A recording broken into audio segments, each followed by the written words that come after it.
ستيشن 4، بمعنى ان الجهاز هذا راح يكون منفصل، ما راح يكون تابع للبلاي ستيشن 4 الاساسي اللي عندك، يعني مو باضافه تشتريها وتحطها على جهازك، راح يبيعونه كجهاز منفصل بالحاله. فاذا عندك بلاي ستيشن 4 الان لازم تشتري البلاي ستيشن 4 ال 4K هذا الجديد بالحاله. للاسف ما يمديك تضيفه وتحسن شيء معين في البلاي ستيشن اللي عندك حتى يصير بقوه البلاي ستيشن 4K، راح تشتري شيء بالحاله، جهاز كجهاز بالحاله. وقالوا ان الجهاز راح يحتوي على نفس الالعاب، ما راح يكون عليه العاب حصريه، لكن ان الجهاز البلاي ستيشن 4K راح يشغل الالعاب طبعا بصفاوه ودقه اعلى. ومثل ما قلنا طبعا على حسب التقرير ان الجهاز هذا راح تتكلم عنه سوني قبل موعد اصدار البلاي ستيشن VR اللي هو في اكتوبر، فتوقعوا انه راح نسمع عنه كلام ممكن في E3، وراح تتكلم عنه سوني في المؤتمر الصحفي حقها.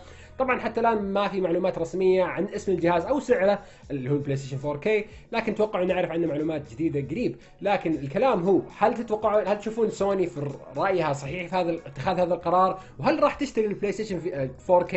شاركنا بارائك.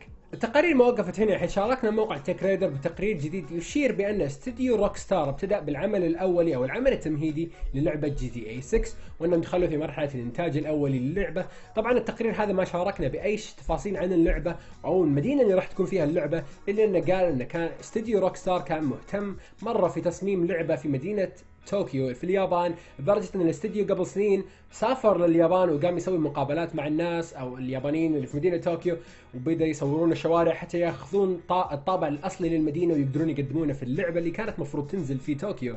طبعا هذا مو شيء جديد، لان استديو روك ستار عودنا دائما في السفر قبل وتصوير الاشياء للمدينه اللي كانوا بيدخلونها في اي لعبه يشتغلون عليها. فهذه سياسه الاستديو قبل ما يصممون اي لعبه، وهذا شيء مو جديد، لان في سنه 2003 استديو تيك 2 سجل علامه تجاريه باسم جراند ثيفت اوتو طوكيو، والشيء هذا تكنسل لان استديو روك ستار كان متخوف باختلاف الثقافات، وانه يقولون ما نقدر نقدم اللعبه خارج امريكا، لان اختلاف السيارات وتصميم الشوارع واختلاف الثقافات ممكن يعني تنزعج منه الثقافات الاخرى، وهذا شيء حدهم. طبعا نرجع نقول ان الاستديو او خلينا نقول موقع تك ريدر ما عنده اي خلفيه متى راح تنزل اللعبه واي تفاصيل عن اللعبه، لان قالوا اللعبه بدت في مرحله الانتاج لها.